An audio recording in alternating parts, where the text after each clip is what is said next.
Hello, friends. Jackie here with Local Beauty. I am so excited for this week's episode, even though we don't really have a major topic, but I just want to sit down and have a casual conversation with everybody, kind of who is looking for a job right out of school or in the aesthetics industry and whatnot. I actually posted about this in my Facebook group, Estheticians of San Antonio, and then the sister group Jobs and Suites, not called that, Estheticians of San Antonio Jobs and Suites. Me and the admin team always call it the Jobs and Suites group. But I've been trying to get a little bit more traction in the group, posting just random questions and whatnot, just to see what other people think about this or that. And I even posted some things about Glow and Gather, wondering what people wanted this year, what people, things like that. But, anyways, one of those questions was for any students or anyone looking for a job in the field and how you can kind of stand out from the crowd. So that's what I'm going to share with you guys today: how to try and get a job, how to do well in your quest to find a job, and any other tips and tricks to, again, stand out.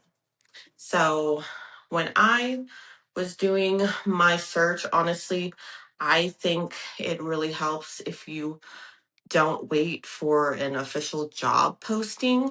It really helps if you guys go in person. People love face to face.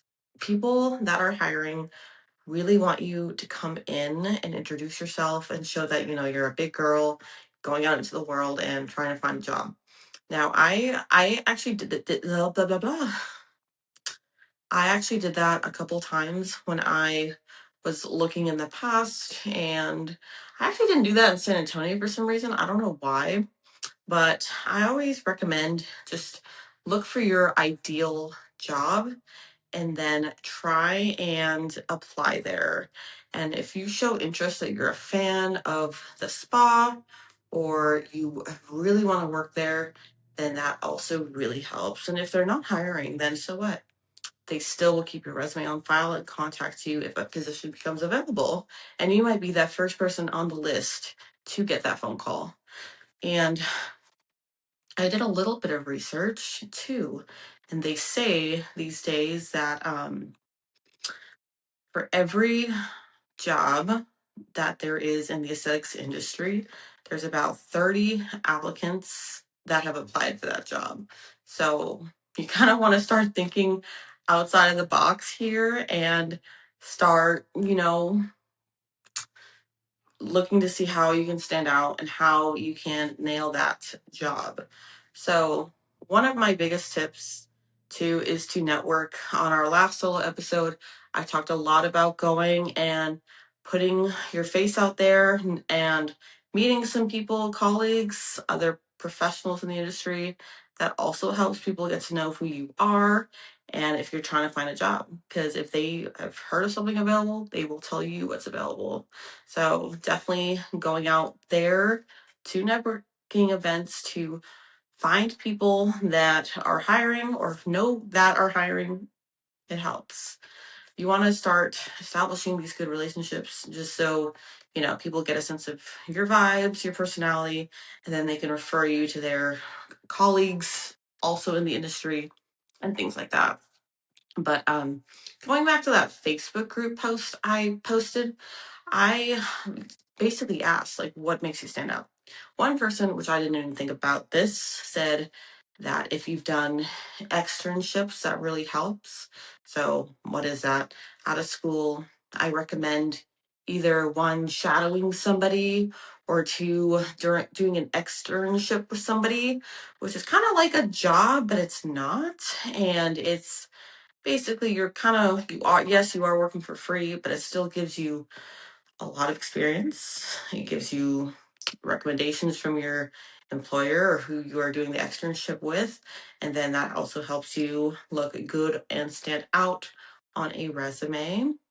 And with that, you also get more hands on experience too while you're at it. So I think that is a win win. I've done some shadowings for other people. I've let people come to my spa and shadow me, and I would have totally written them like a letter of recommendation too. But shadowing is a little bit different from an externship. Like, yes, I show my shadowers how to do certain treatments, how to do like how to do some of my protocols for my treatments. If they're interested in something in particular, then I make sure they're there for that treatment that day so they can just, soak in all of that information I have for them. And then if they have questions after, they can just message me. So I've had people shadow me before, and I always like those days too. I like teaching someone how I do things and stuff. And sometimes they have good tips too. They're like, oh, I didn't think about it this way. Or this is the brand I use. How can I incorporate this in the line I'm using? So that things like that, I think are all very, very helpful. Even if you do a shadowing for a spa you have been eyeballing that you really want to work for, that again, it all really, really helps. And, what I've been seeing too is having social media skills helps too. Even if you are maybe doing social media for a spa, that can also help you, get a foot in the door somewhere. And even if you're just recording treatments, you can still ask questions and learn from the treatments you're recording. That is a really great way. And a lot of content jobs are paid, but that's just something to do also if you are having troubles finding either an externship or maybe shadowing somebody. But again, those two are super helpful. And I actually didn't think about that when I was first looking for a job in San Antonio. But again, that's a whole nother story. And I think I already explained it in my last solo episode. But yeah, when I went to San Antonio, I don't know, this was what, 5, 6 years ago? Everything was just everything was different even from then till now, but I still see the same themes of just people are applying to a lot of jobs and they're not getting work, and our field just keeps growing and growing, and there's more applicants out there, there's more people wanting to be estheticians. So just doing whatever you can do to find work is going to help, and I want you guys to help or I want to help you guys find work. If this isn't the episode for you, if you have a job, fantastic. I think too, in our next season, because this is almost the conclusion of our first season for Local Beauty, and I can't believe it. I almost forgot for a second, but um like, this is gonna kind of your episode. Like, okay, if I need to look for a job, what do I do? What do I do to stand out? Things like that. And next season I will do an episode of going solo.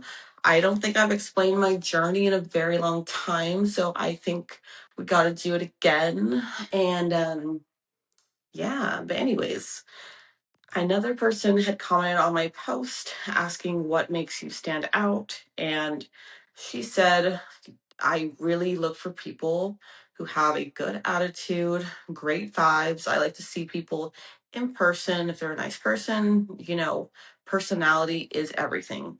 And it definitely is everything. That is something I really struggled with for some reason. In the past, for my job interviews, I was just tragic. I will just say on my job interviews, I don't know why, but I was always just so nervous to talk about myself, just because I like to always try and sound humble. I don't want to sound conceited. But then again, for some reason back then, I had trouble like talking about myself and not feeling like I'm just full of it for some reason. I don't know how to just sound, you know, like a normal person when you're trying to also make yourself sound approachable, sound like you know what you're talking about, and things like that. So I kind of just thought, okay, I need to somehow sound better than the rest, but I think I was just trying way too hard. I swear. I even thought of telling Tyler we should do our own dual episode on job interviews because we've both been on plenty of job interviews to share with you guys just some of the things that we learned. But that's pending. Tyler's been very, very busy, and I keep jumping off topic. I apologize. But okay, back to our topic. So, job interviews were not my strong suit. I just, for some reason, I always want to know what they're going to ask me next, and sometimes I'll just get nervous, I guess. But yeah, I think I would feel better doing it now than I did then, but for some reason I just totally sucked. And it's a kind of a shame because my husband, I would try and practice, relaying with him like Q&A, the obvious points, why do I want this job? What experience do I have? Things like that. My dad also worked in HR doing hiring way back when. So, way back when, too, when I was trying to find work before I became an esthetician, he would always give me these tips and tell me like what I'm supposed to say. And they do look at what is your goal in the future. That's very important because they're like, okay, are you gonna just, at least in our industry, a lot of people are nervous that you are going to start working there, build your clientele, and then you're going to just take those clients and leave in a year, which I've seen that happen in our industry. Everyone has a different agenda and everyone's also creating their own businesses. So, and for some people, that's great. You should want to do that for yourself and go out on your own. But some people don't want to do that. They just don't want to promote themselves online. They don't want to do that. They just want to go and get a job, and that's totally fine too. But for me, that's just another thing that people that are hiring will look for. They will check your social media accounts and see like where you're at and stuff. They don't want to know that you have a side business when you're working as an esthetician for them. They don't know if you're going to take their clients away. And I've heard some jobs are okay with you doing that, but I don't know very many, honestly. I mean, a lot of places should, well, maybe will be okay with it. They'll be like, okay, I know you're trying to build your books, but you're working for us first, and you need us to kind of keep that separation. And I can understand if you're maybe you're working doing lashes and you are trying to start your facial business. For me, that I wouldn't care if you worked for me in that sense, but I also wouldn't want you taking all my clients either, so that's why I keep playing with my hair. I always do that. um I don't really know why. I don't know where I was going with that. Anyways, guys, don't say you own a business when you're going in for a job interview, because that obviously will not help. Or if it's in an unrelated field, then I guess that doesn't matter, but that's not really a bonus. I think you should want to get a job for the right reasons, to learn and grow and just focus on knowledge and things like that.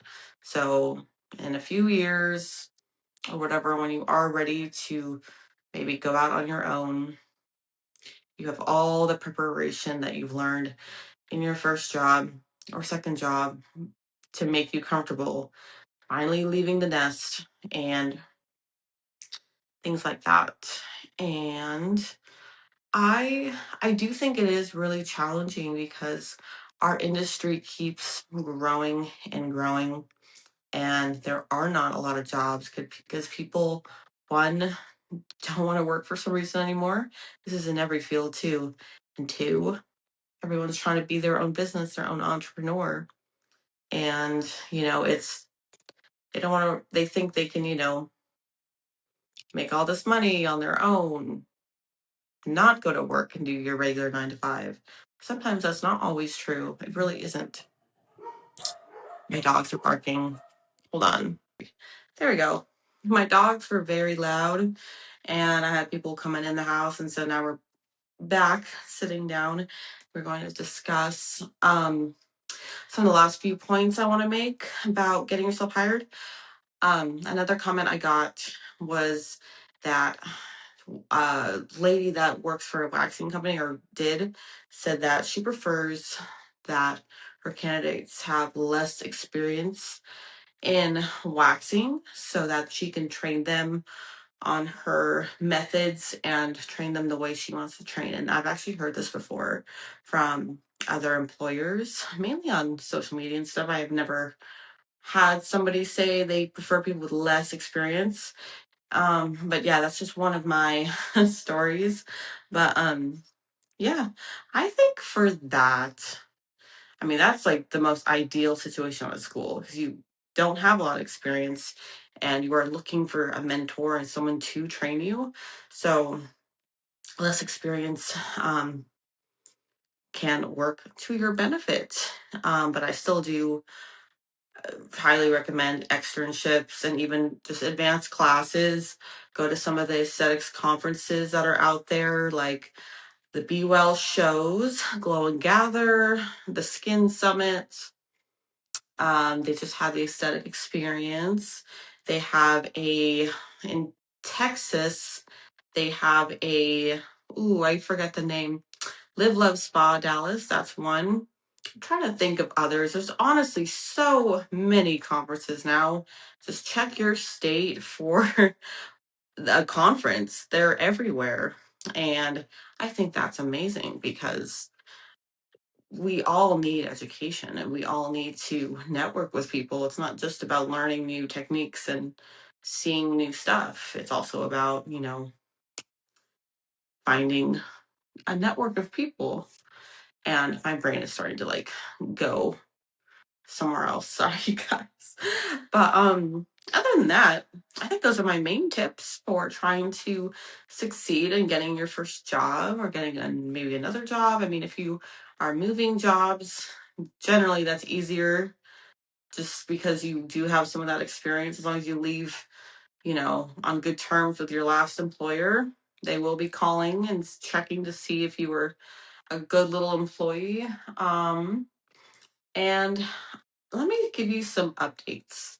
So for me, I've lived in North Carolina now since August, and I'm having such a rough time finding a storefront. And I have never bitched about it before, but now I'm finally bitching about it because I have seriously been looking for months and months. And the last place I looked at was I was really upset about it because I went to go look at what I thought was the perfect location, but my real estate agent said, listen, the other people aren't sure because there's a doctor next door that does treatments on the side that are aesthetics related. When I heard that, I was like, oh, really? Like, come on. Like, if he has his main business doing medicine, like, why would I interfere with that? So their realtor talked to the landlord who talked to the tenant, and the tenant said, yeah, no, that's in competition with us. I'm like, are you serious? How am I going to be in competition with you? I believe in community over competition, and that's how it should be. Do you know how many nail salons there are in the same plazas and just any other kind of business? And this isn't even a shopping plaza. It's a place that's very hidden. So competition, that's just BS in my opinion. I think when I hear that, I'm like, y'all just don't even know how to market. If you're trying to think I'm taking your clients, if anything, I would be helping you guys. So I was just really frustrated by that. That happened last week. And again, it was a perfect location, perfect price. So I'm still just trying to get over the loss of that space. I'm super sad about it, but it is what it is. I know another really great space will come my way. In the meantime, I'm going to complain about it. I'm going to complain about it to y'all. So yeah, thanks for coming to my little story time on that. So it's been very frustrating trying to find a space here. It's a much smaller city than San Antonio, so some of my options are more limited. And the state board requires different things. It's very different. So I want to go into a space where I'm not having to do a lot of work to it, just because I want to save my money. I don't want to, put in too much into the space. I mean, I do and I don't, right?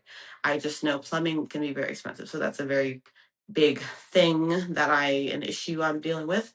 And then another thing I'd like to rant about is my LLC has been taking way too long. I hired somebody back in November to switch it from Texas to Tennessee, or sorry, Texas to North Carolina. And again, it's now March and that still hasn't happened. So I'm still very annoyed by that. And it's like, yes, we went into the holidays, now we're in tax season. My dog's at it again.